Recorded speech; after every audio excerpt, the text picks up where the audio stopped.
Hi everyone, it's Elaine here, the petite plump pensioner. I'm a day late posting. I tend to do it on a Sunday, but I'm a novice. For those of you who've watched me before, I had awful problems editing and uploading. I said John bought me this fabulous DJI camera.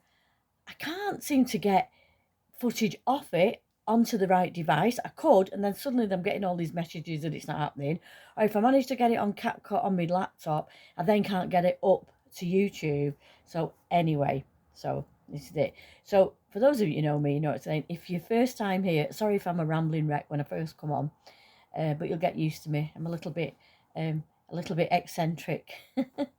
um, and so today's subject, if any of you watched my previous video about, the what's life you don't know about your 60s and how you're always learning things. Well, this is a little bit different about something new that I've learned. I've learned about this new travel concept that is called the Extreme Day Trip, EDT. And it's a thing. Now, some of you might be really, really familiar with it, and I might be slow to the party. But it's about people choose to travel somewhere for a day. They fly out in the morning and they fly back in the evening, and they have a day in the chosen destination. And it seems to be gathering momentum. I know people who've done it, so I quite liked it. I quite liked the idea of it. So I asked a few friends, and we just couldn't get it together. You know what it's like. You can't get the right time. You can't choose the destination. Anyway, so my beautiful great niece completed her A levels in summer, and she has actually now gone to university. So because she'd worked so hard, I thought I'd treat her. So I said to her, "Do you fancy a day somewhere? I'll treat us. I'll treat you to a day." So of course, naturally, she said yes because she wants to grasp. She loves travel already at a young age. She likes to travel. So we thought we'd give it a go. Now, this extreme day trip, there are forums about it. There's some on Facebook where I saw them, and I've actually subscribed to them. And there is one from Manchester Airport as well. So people put the legwork in, and some people will tell you which is a good destination to do, or they'll even post flights. The idea with this is you can do it cheaply. If you search for a day in and a day out from the same place, you can get some fantastic cheap flights. You can do like Dublin for 30 odd pound or £50 Jersey. Do some great flights, and that's what people do it. Plus, they also save money by they take a packed lunch with them. They take an empty water bottle. They get the water at the airport. So they all found different ways to do it on the cheap, nice places to eat that aren't too expensive when they're there. And people share experiences and that, and it is becoming, a thing. So I gave her a few choices. Looking at on here, they will tell you which are the good destinations from where your airport, and which destinations are good at getting from the airport there into the town or into the tourist area. So people sort of tend to choose what's common for your airport. So I suggested there was Dublin, there was Cork, Belfast, Paris. Some people even do like Ibiza. They go for a day, they go early in the morning, they spend a couple of hours on the beach, and then they go and have some lunch and then sit and have cocktails, and people watch or walk around the shops or the markets and then come home at night. So anyway, we chose Paris. We decided that we would do Paris in a day. I have been there for part of a day once before. John and I went to watch Manchester City play, and after the game, the next day we weren't flying home till the evening. So the day before, we literally just was round the football stadium, but the next day we just did a few hours in Paris. So that's a little bit I've seen before. So we chose Paris. So there was some information out there of what to do, but this is where my next new experience came in. I used Chatgpt, which is the new sort of AI technology on laptops, etc., which gives you answers to questions that you want to know. So, say for example, I mean, again, you might know all about this. I know what it does, but I don't understand how it does it. So, really, I'm not that techie minded. But basically, I put in, um, please, can you give me an itinerary for 8 hours in Paris from 10 a.m. till 6 p.m., please? And then you can see it sort of thinking about it for a minute. And then it gives you a list of things of where you could go, what you could see. And there are loads of different routes you could do. I'm sliding off my bed here, sorry. There are loads of different routes you can do. And then whenever it gives you an answer, it then gives you it asks you another question like, um, is this okay? Or do you want something with to take more photographs? Or do you want to see more art? Or do you want more of a foodie itinerary? And so you answer it back, well, yeah, please give me um, food destinations, and then it'll give you some more again. Or then I put into mine, I'm taking an 18-year-old, what would interest an 18-year-old girl? So then, and it might even ask you a question, just do you want to take photographs for Instagram? Do they want to see fashion? Do they want to shops? And so you can have this little sort of semi-conversation with it for a bit. And so I'd ask Gracie, what did she want to do? And she was like, oh, I don't mind. She's not a girl that wants. But, and then in the end, I narrowed it down to, she said she would like to see the Eiffel Tower and she'd like some croissants and chocolate, which fit in with things I wanted to do. I knew we could quickly get to the Eiffel Tower. And I'd seen this, like a coffee shop on Instagram, which is everybody's Instagram in it. It was called Corette. And they did the most luxurious hot chocolate and croissants and everything. So I wanted to go there. So I said, well, I have just the place. So we'll put that in. Then can you put Corette, the Eiffel Tower? And then I'd seen this place called Galleries Lafayette. They're supposed to have this beautiful stained glass roof and things. Can you put that in? Anyway, it does, and it narrows it down. So I got this itinerary from 10 till 6. Now, I say it was 10 till 6. I left here, it's a long day. I left here at 4:45 in the morning because we were flying at 7. So I drove over to South Manchester. My niece and Gracie live near the airport. So I left my car there. My niece drove the two of us to the airport, and we just had handbags. So we just walked through into, like more or less to check in. We didn't check in, but more or less to the gate.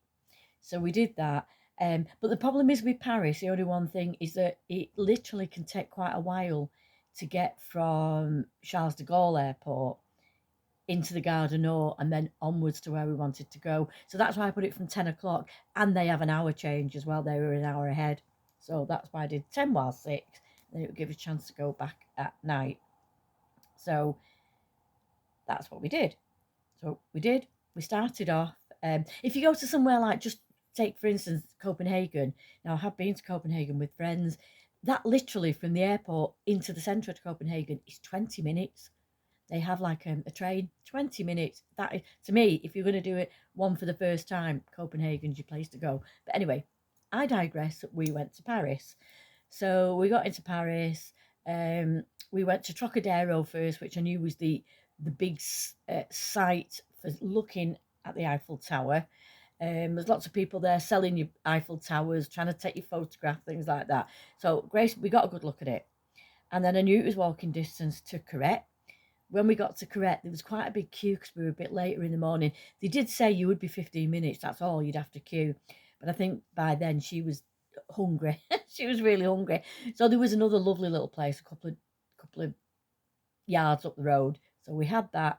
We had the most beautiful, luxurious hot chocolate and a croissant that was, oh my God, it was so light. It's like nothing that you'd get here. Anyway, it was beautiful. So onwards and upwards, we went on and we carried on with the day. When I got this itinerary, oh yeah, when it gives you your itinerary, it asks you then, do you want it as a printable PDF? So I did. So I printed it off. And then all I had to do then is research how I got from one place to another. So I looked at a variety of transport options. So like I say, we had the train into the Gare du Nord, and then we had the metro out, and then we had a little a boat ride up the Seine, and I think then we had a bus. We did walking. So all I had to do was work out how we were getting from one place to the other, and it worked out really well. Like we stroll up the Champs-Elysees. Um, when I say we strolled up the Champs-Elysees, I have to keep watching that light, don't I? I've got the most horrendous arthritis and a back problem that I constantly have to stop. But for the day, I was going to soldier on and push through this. So I took all my painkillers. I had painkilling gels. I had like heat patches, things like that. And so we did have to have plenty of stops because I'd have to kind of just stop. Can we just stop? But I factored that in because we then had the coffee. We had the boat ride. I could a little bit rest on the boat. We did walk up the Champs-Elysees, which I have to say it isn't as long and as jaw-dropping as I expected it to be. So, and then I said to her at one point, shall we stop and have a glass of champagne? So we had a glass of champagne on the Champs-Elysees, which was very nice, very pleasant. And then we went on, we saw lots of the sights, Arc de Triomphe and everything. It really went well. We just went wrong at one point as we were leaving. When we were leaving the Louvre, we were supposed to be going over to Sacre-Cœur. I don't know how we seemed to got, my instructions had got wet and a bit. They were all been clutching them and a bit sweaty and that. And we weren't really sure. We tried to find it. Anyway, we ended up getting on a bus and we didn't quite go in the right direction. But we ended up at the Moulin Rouge. Now, we weren't expected to see the Moulin Rouge, so that was really good. And then the heavens started to open, so we just made our way back to the airport. It was brilliant, but I was shattered. As I say, I left here at 5 in the morning. We were supposed to fly back around 10, but there was like an hour delay, and so basically by the time we got an Uber from the airport back to her, her parents' house, and then I drove my car home.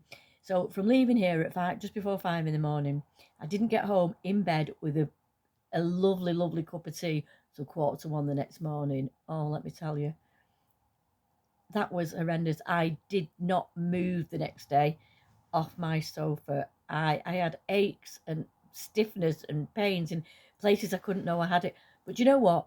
I loved it, and we had precious memories between us. And yeah, hopefully she won't forget it and I won't forget it. And we had a great day, great company, great conversation, laughter. Yeah, a memory to be treasured. So yeah, we did that, and I'm a big fan of this Chat GPT. I think you can use it for any situation. It's funny, I've just been looking at, and I said I love reading, I love books. I'm a huge Agatha Christie fan, and I've been looking at some photographs of another avid reader who was looking at some of the sites of Agatha Christie's in Torquay, and then I thought that'd be really good. You could say to Chat GPT, can you tell me the best sites to see in Torquay, and give me an itinerary, and it will give you what you want. I mean, you don't have to stick to it, but it gives you the basis rather than you umming and ahhing and doing it. So let me tell you, the extreme day trip and the Chat GPT was fantastic. Got a thumbs up from me. So that's it. Have you ever used it before? Have you done an extreme day trip? Where have you been? Give me some inspiration of where to go. Do you use Chat GPT for anything? I mean, you might use it for recipes or whatever. I think people use it for all sorts. So let me know in the comments below. And then I'm going to stop talking in a minute, and then I'll just finish you with a little bit of screenshots and videos of some of the things that we saw on the day. Have such a pleasant day. So if you'd like to if you're still listening at this point, that'd be lovely. If you'd love to subscribe, that'd be fantastic. Hit the bell for notifications for my next one. So thank you very much. And like I say, let me know if you've done anything like this before. Thank you so much for watching. See you in my next one. Bye-bye now.